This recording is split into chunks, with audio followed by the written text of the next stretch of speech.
Welcome and thank you for tuning in. You're listening to the Beyond 50 radio program. I'm Daniel Davis. Right around the corner is Valentine's Day, the moment that we all get to profess and remind our loved ones just how endeared we are that they're in our lives. But what about those of us out there who are seeking someone that maybe we can have companionship, friendship, and perhaps a potential loving relationship? When we're at midlife and that possibility of being single out there at that particular age is upon us, maybe that dating scene is just a little more elusive than we might think. After all, we've had careers, we've had relationships, perhaps even children, and we wonder, well, is it really the same as it was when we were in our youth, wild-eyed and seeing that horizon off into a mystical, magical world of possibility? On the program today, our guest had an interesting journey, wondering what she was searching for. And over the course of more than a dozen dates, hundreds of emails, and several online matchmaking sites, dating much younger policemen, a brief encounter with a transvestite, cyber-stalking a man she met while on a date in a bar, and also bankers, lawyers, and a slew of professional people. She's going to be sharing this with us here on the Beyond 50 radio program today in her book, Daring to Date Again. It's a memoir, and I'd like to welcome Ann Anderson Evans to the Beyond 50 radio program. Ann, how are you doing today? Oh, I'm doing great. Thank you for that very nice introduction. Well, it was a very nice memoir that you wrote and that you even dared to write something like this. Thank you. But, you know, when we get older, we get bolder, and we certainly just don't care too much anymore about what other people think, don't we? Well, yeah, up to a point. I must say I was a little bit careful. When I started dating again, I didn't let anybody else know. I was not sure whether I was allowed to do that, first of all. You know, it's really the first time in the history of the world that women of 60 start to date again. Medicine has changed. We're in better shape. We have better hopes of living longer. We've been able to control our family size. We didn't used to be able to work or even hold property or have jobs or anything. And these things, the law has changed, medicine, science, and culture have changed to make it possible for us to do this. So, but there's no template for it, you know. I was kind of not so sure what other people would think, so I kept it to myself for quite a long time. Mm-hmm. Now, your experience, of course, you know, having married twice, you know, you've got children and grandchildren, it certainly changes the scape a little bit, especially when it comes to getting out there back into the dating scene to find the potential Mr. Right, so to speak.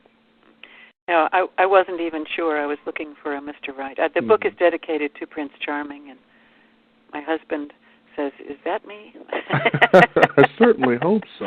Anyway. Well, yeah, but it's also that, you know, image of the knight who's going to ride to your aid and solve all your problems for you, which we all, oh boy, would like so much.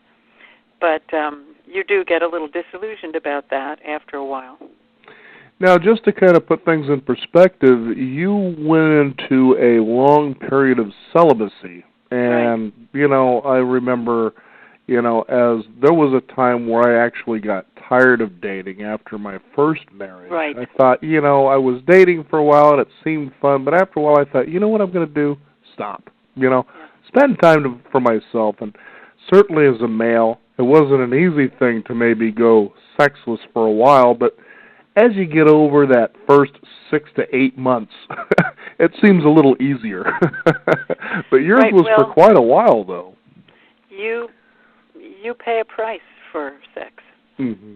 And I was so sure after having had relationships besides just my marriages, in all of which I'd made bad decisions and I'd chosen the wrong people. I didn't trust myself. I didn't have the confidence to step out. And so I knew I had to shake everything up. And after a while, I liked being alone and meeting men without any agenda. You know, it was so liberating to me.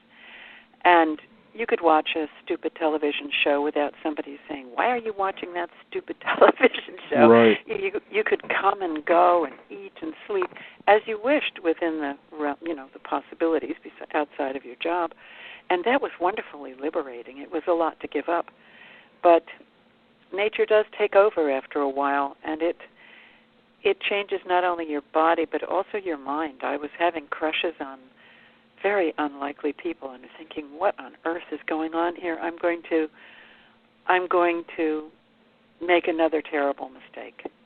Mm-hmm. So I decided that I would do things in a more disciplined, careful manner and expose myself to situations which I'd never been in before, because the situations I'd been in before, the ones I'd chosen, had not worked out well. Mm-hmm. So I didn't really choose to date again. My body and my mind dictated that for me. Mm-hmm. Well, you know, what you say makes so much sense, too, especially when we're in our youth. We have a lot of raging hormones going on, and we almost seem to want to say and do anything it takes to be able to kind of, I guess, turn those things down a little bit so that we can think straight. And by the time we do that, we realize, what have I gotten myself into? That's right. I'm reminded of a comedian, for instance, how you hear stories of somebody who says, the next day after spending perhaps the night with someone, they think, oh, what was I thinking? As they roll over and, you get that potential coyote ugly thing going on. Yeah. And he says, as the comedian, he says, I want to be that guy they're saying that about.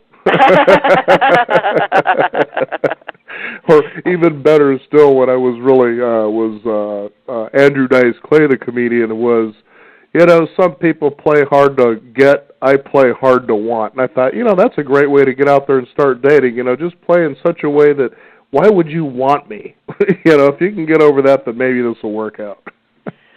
Well, there's a saying that somebody told me while I was dating. He said, the tennis player Tilden said, never change a winning game, always change a losing game. And I kind of went on that philosophy. I had a losing game. I had to change it. But then what do you change to? You've got to sort of test the waters, experiment. I didn't know that women of 60 had this sort of flame out of libido. I read about it in Toni Morrison. I saw the quote. I wrote it down at the time. I can't find it again. But she talked about a woman who had this almost irresistible flare of libido that made her want to just die. And as far as I was concerned, growing up, I never knew that a woman over 60 would have any desire at all. She was supposed to be completely quiescent. It was a huge surprise to me, and something I was not prepared for. Now, I like when you were talking about that quote, never change a winning game, always change a losing one, when you put it into the perspective of how we go about dating and the way that we learn somehow how, or a way that we thought worked for us. Right. But we live in a world today with social media and online dating sites where that world has become four-dimensional, it seems like. What was that like as you began to step into that landscape? Well, I considered, I was afraid to get into the Internet, and I had a little bumpy sort of beginning. But I used it as an instructive tool. I read hundreds of men's profiles because I wanted to know, what are men really like? All the things that I had heard that they were like seemed to be untrue. And so I read and I read and I learned and I learned. It wasn't so much what is expected, but our habits and habits that we have from the time that we're children. And I was a child. I graduated from high school in 1959 when people were still going steady, It was a completely different dating world. People had always told me what I was supposed to do. I had to find out now what I wanted to do. And reading through all those profiles was very instructive for me. I discovered that men are just like women, really. They want someone to care for, someone share affection and intimacy with, somebody who will support them, they can laugh with. It sounded, you could have exchanged the profiles with men and women very easily in many cases. Although people lie about their weight and their height and their age, they usually don't lie about what they're feeling. It's hard to lie about what you're feeling. You know, that brings me to an interesting story you have here in the book about someone who certainly didn't lie about how he was feeling. And, you know, and I'm going to go ahead and read the quote and see if you can remember who we're talking about here. If that's fair enough for you? Yeah. Quote, and then somebody comes along who has some balls, who's not a pansy and everybody hates him. Give me one reason why these people hate George Bush. That man's got balls. At least someone's got balls. Just one reason. Do you remember who I'm talking about? Oh, I certainly do. Okay, I would never forget that encounter. Okay, tell us that story. I mean, it seemed that was, as you were describing that, I remembered that, and I'm thinking, boy, what a story here. Well, it's funny. Everybody from the carpenters to the college professors, when I contacted them online, they would always start with sex. What they liked, what they wanted, what I wanted, sometimes pretty raunchy. And so, I think 50 Shades of Grey is going to change a lot of that, too. What do you think? I don't think so. I think this is human nature. I learned that you have to just sort of ignore that and indicate that the man is probably just trying to ascertain before you go any further that he's not going to get some harsh rejection. So as long as you're graceful about it, then you get into the real conversation. And but all of them started this way. So I got a contact online from a man who sent a naked picture of himself. He was in Texas. And I thought, well, the other men are doing the same thing, just not graphically. So I didn't dismiss him out of hand. He was being actually more honest than the others. Yeah, the George Bush, he's got, well, we know. Well, that came later. I started talking on the phone with this man, and he was quite charming in his Texas sort of baritone way. And we made plans for me to go down there, and I was going to do things like going dancing in Beaumont, Texas, country dancing. I thought, hey, that'd be fun. It was to me like going to, Suriname or something. It was so out of my usual way. But the day before I was to leave, he called up, and I guess he was drunk, I suppose.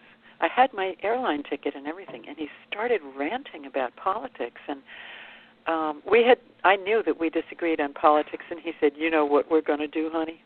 We're just not going to talk about this. So here he was, boom, shouting at me, and he asked me this question, and I gave him an answer. And he hung up.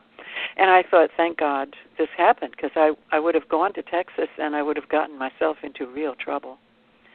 And I took some risks. That was one of them. I'm glad I didn't go. Mm-hmm.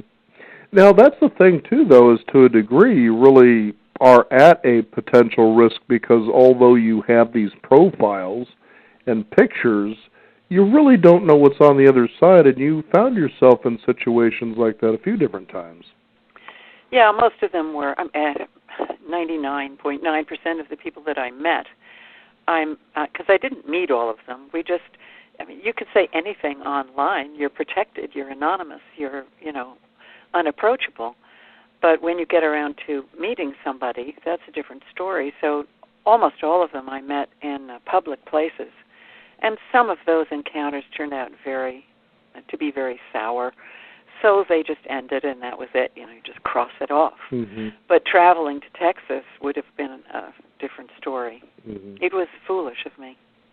I remember a time, and this was before the internet dating, or perhaps it was just starting on the horizon, is that I tried that by phone. And I kept finding myself coming out there and realizing, well, okay, these women, although they say one thing on the phone and whatever the case is, mm-hmm. had one consistency.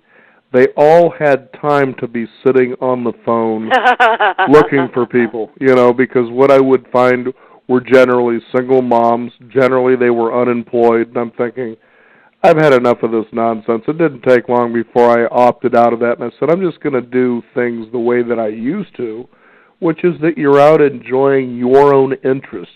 You run across people, and you get that immediate chemistry. Do we jive? Do I like the way you look? Do you like the way, I look? Right. And you kind of go from there. And so the old-fashioned way for me still worked.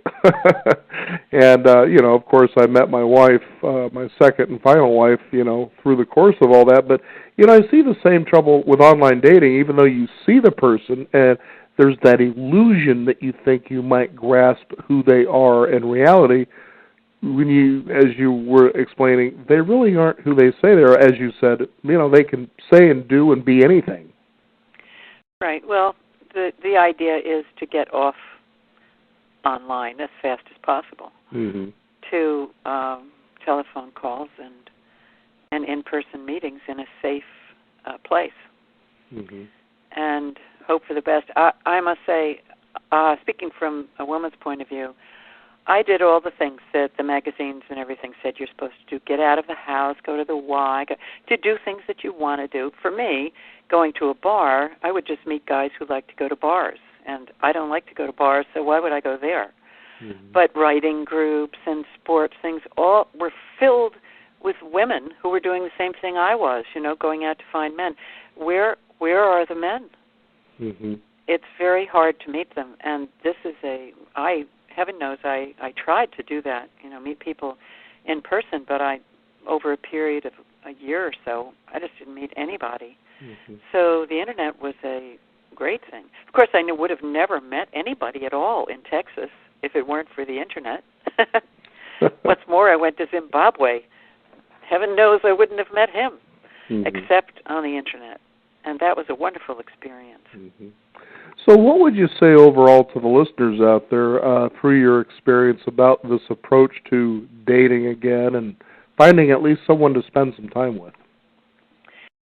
Well, on my website I have a little piece of paper called 10 Things I Learned Along the Way. And number one is to learn to live alone first. If it was so liberating to know that I enjoyed living alone, and this was not something I desperately needed. It was, well, I don't know. Most of the time it was not something I desperately needed, but I always knew that I was fine by myself. I could make it. I could have a very interesting life that way. And I think you should give some thought to what you are looking for. And by this, I would say make a list of 2 or 3 things that you want to live with and 2 or 3 things that you want to live without.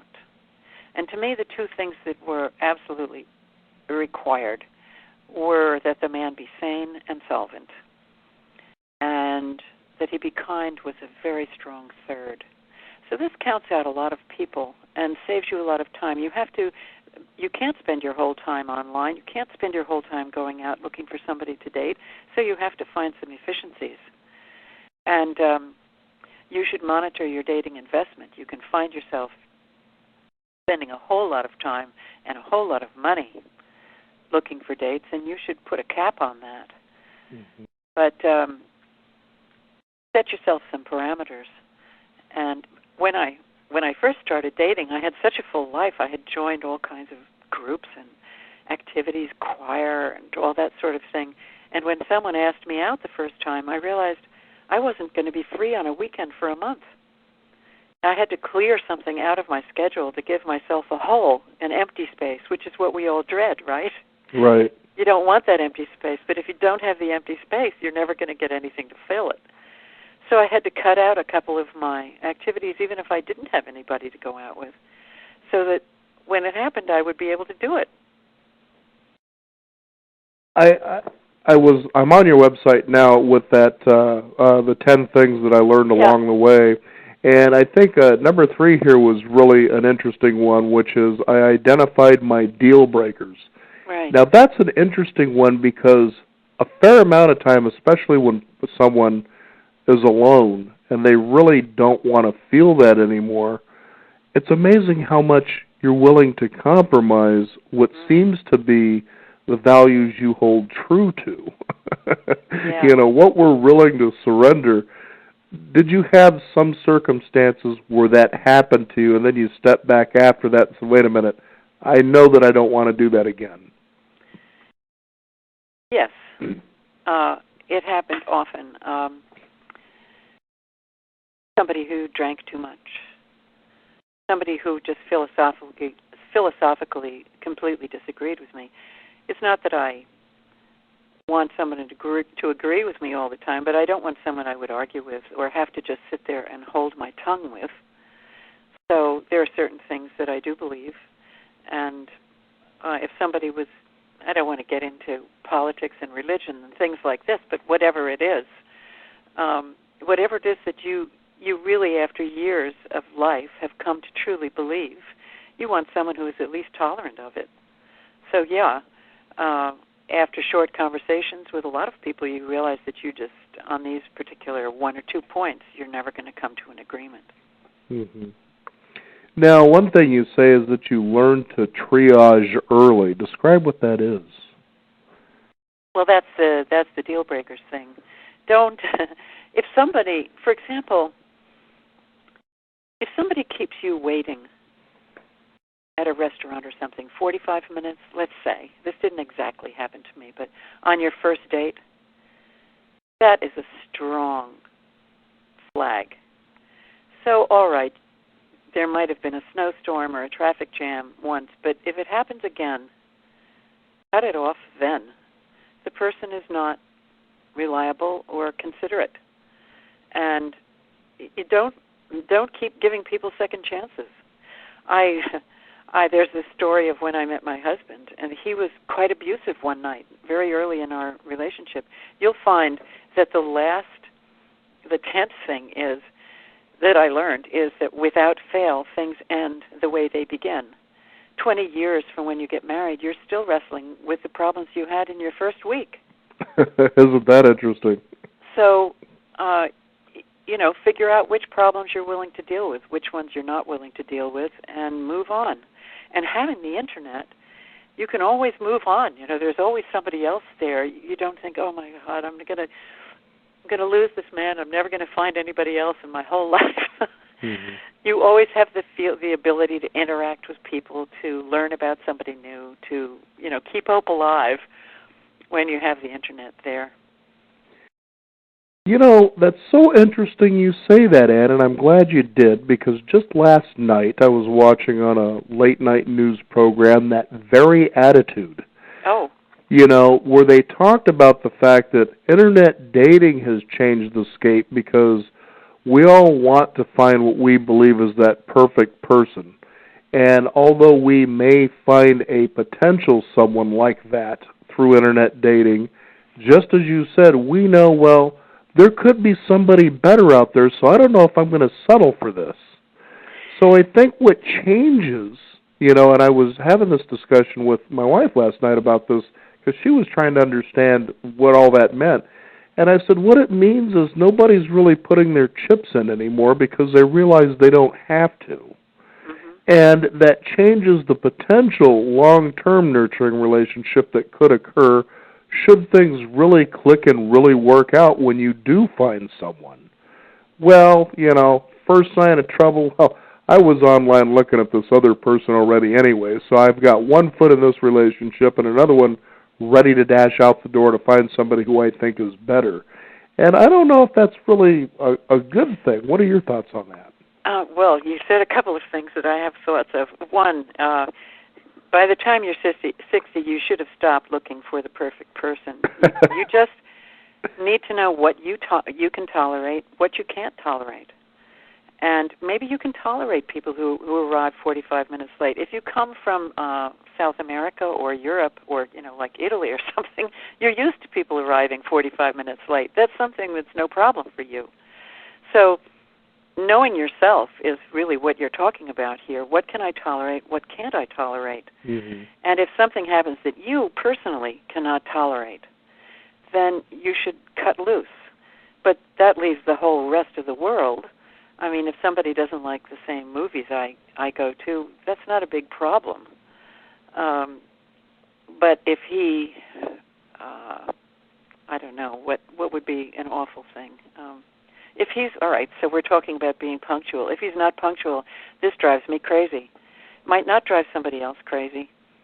And it wouldn't be enough to make me say, oh, no, this person is not good. But if he's not kind, if he is abusive, if he blames things on you all the time, in the beginning, he's going to go on that way. That's the kind of person he is.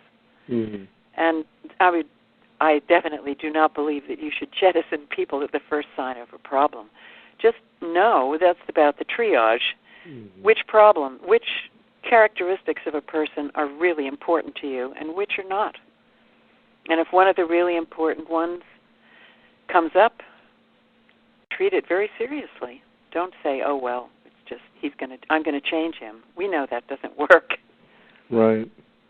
It seems that a lot of people might think so, but it never usually does. Now, of all the experiences that you had, if you could share with our listeners one of the ones that you felt was one of the more fascinating ones. Fascinating ones. Well, the most fascinating one I had was going to Zimbabwe, mm-hmm. because that opened my mind about many other things besides romance. I had a wonderful relationship with the man I visited there, but it was like going back 50 years in the United States, as far as the racial situation was concerned. I found it fascinating to navigate that. I was in a place where socially things were just entirely different, where you were under threat all the time. There were bars on all the windows, and walking up the street was kind of a risk. And yet there were many wonderful things about the place, many wonderful people I met there. And I learned from the man I visited there something very important. He was starting in Zimbabwe, which was like the worst business atmosphere in the whole world at that time, still probably is. He was starting a business. And I could see how he did it, how he put his mind to doing something, and how he woke up every day and said, I'm going to do A, B, and C today, and made sure he did those. And little by little, day by day, those things grew into a successful business.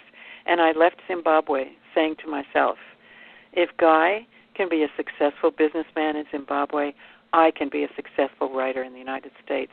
Because being a writer, all I had ever heard was that it was impossible, the business was falling apart, very much like everything in Zimbabwe. And I came back determined to be a writer in the United States. And I've been successful at it.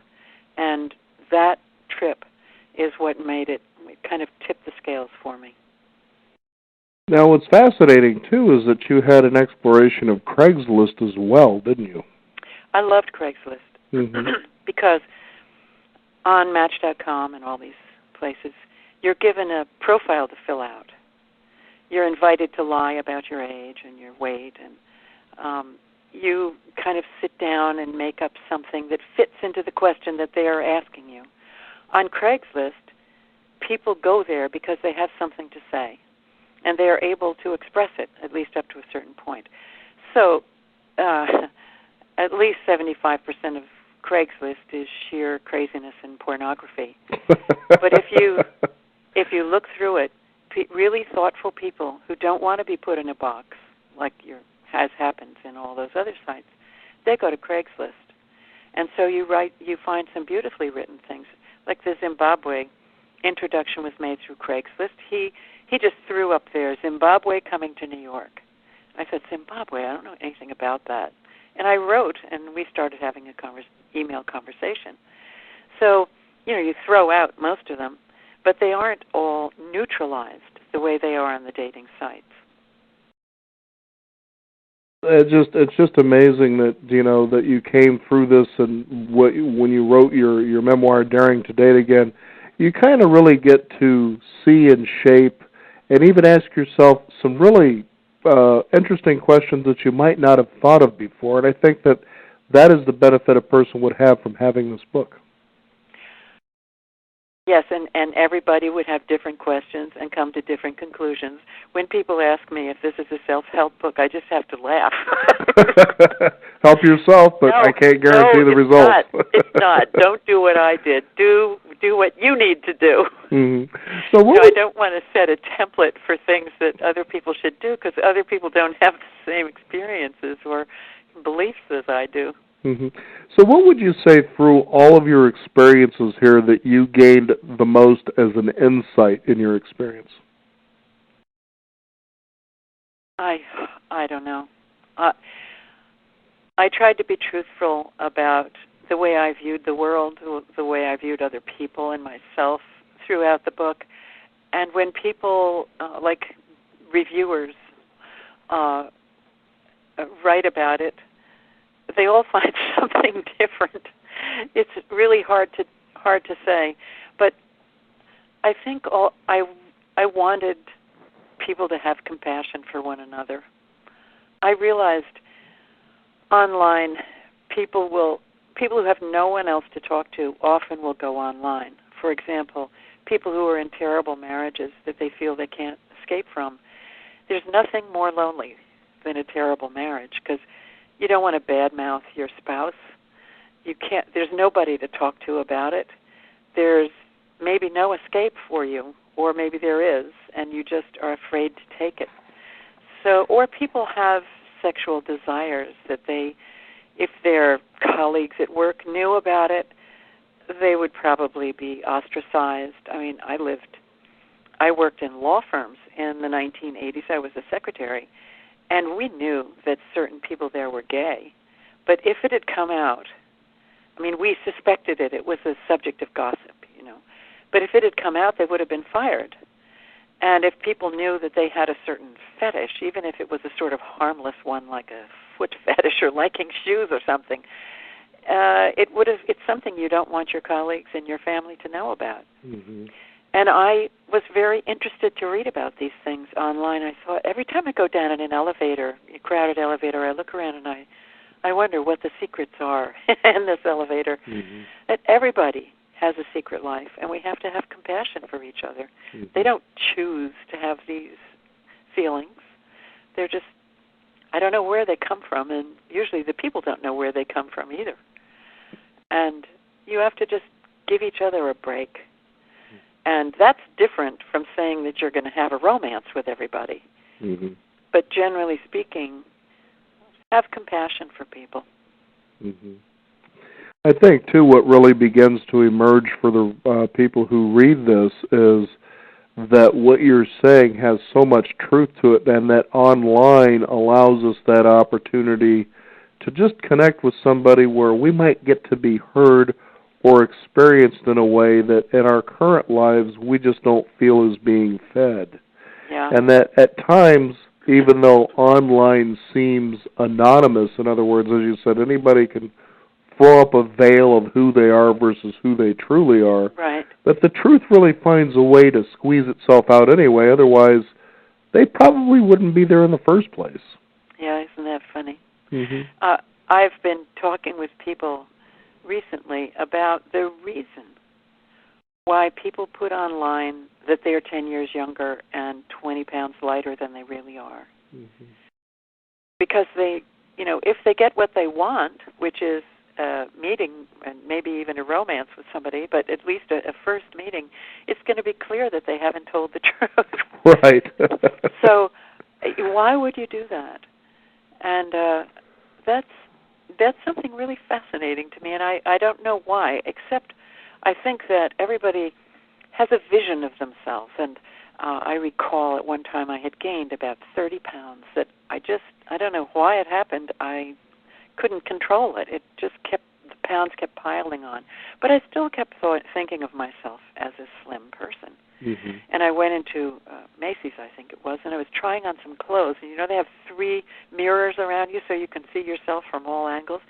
And I caught a glimpse of this person in the mirror, and I thought, who is that? That's not me, is it?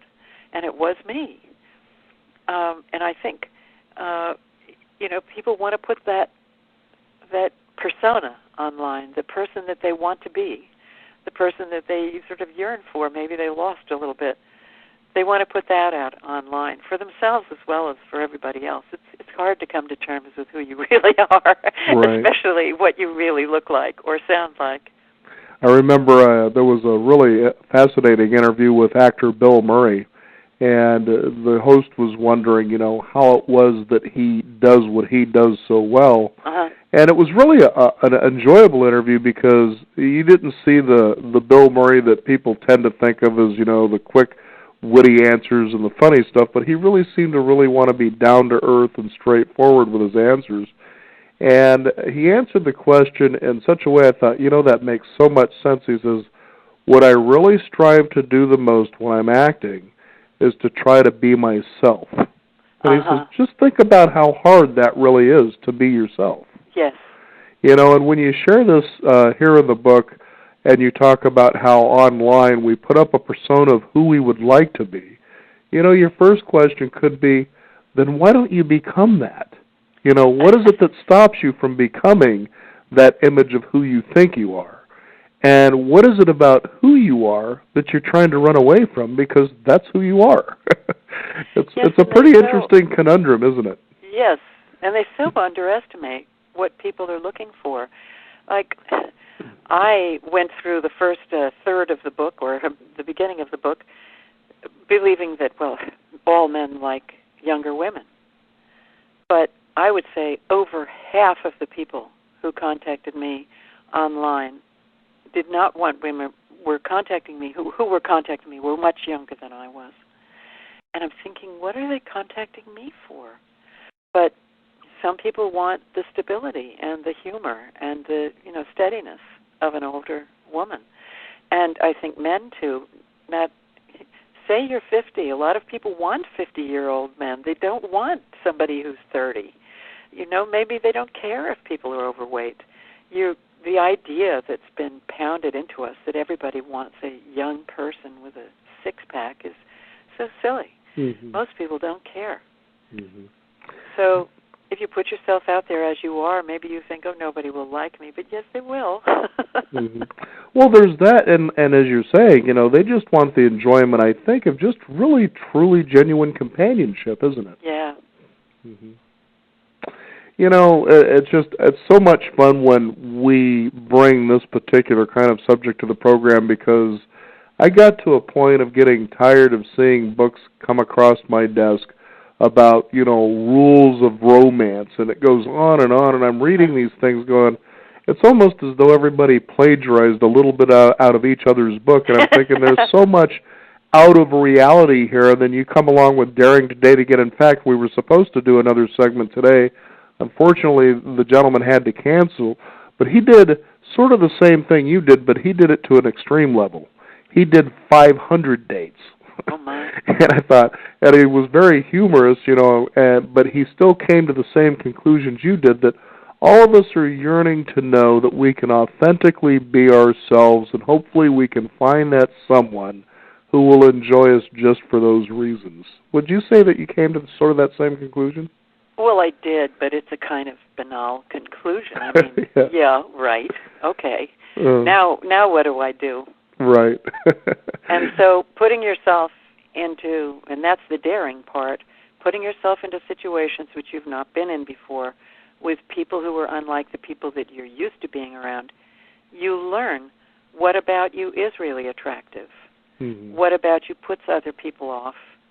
And you test your strength and you test your agility, and so it kind of gives some substance to that vapid statement. Of course, we all want that. So where do you go from there? How do you do it? Mm-hmm. And I think there's no other way to do it than to give yourself some challenges to do what one of my doctors says, to do stretches.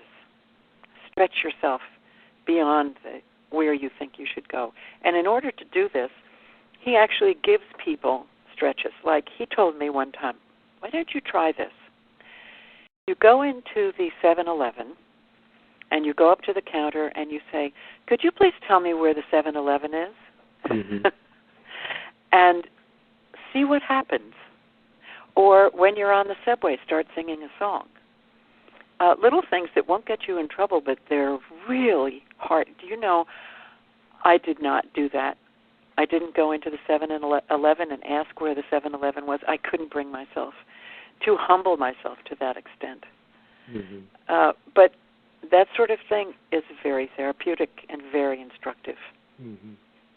I find myself kind of doing a couple of those things you were talking about. For instance, going into a store where it could be a convenience store, a gas station store, and they can't take anything larger than a 50, and so I'll say, "Is it possible that you two can break a 50 for me?" Or the sign that says "No solicitation." I was wondering if I can come in here and solicit you about something. You know, those are the kinds of little ambitious things just to kind of throw people off, but it's also enjoyable to catch the reactions as well. So. Right. And well, I wouldn't. That wouldn't be applicable to dating so much, but say, well, let me go out with this person who is Sikh, or or thinking of something very exotic. Or comes from some Buenos Aires or some place that you don't know anything about, or you don't know anything about the culture, and just see what happens. Mm-hmm.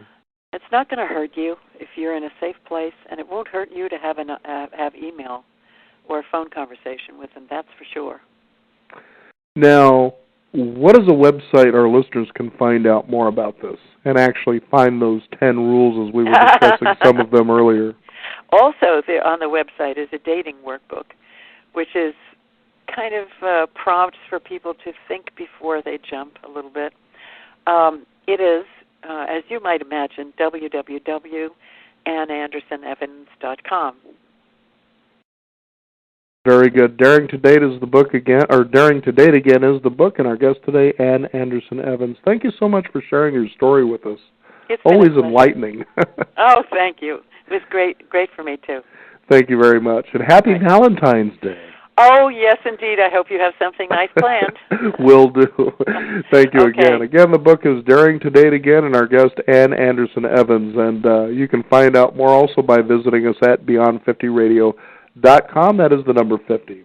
I'm Daniel Davis. Thank you for tuning in. This is the Beyond 50 Radio program. And remember, live your day past halfway.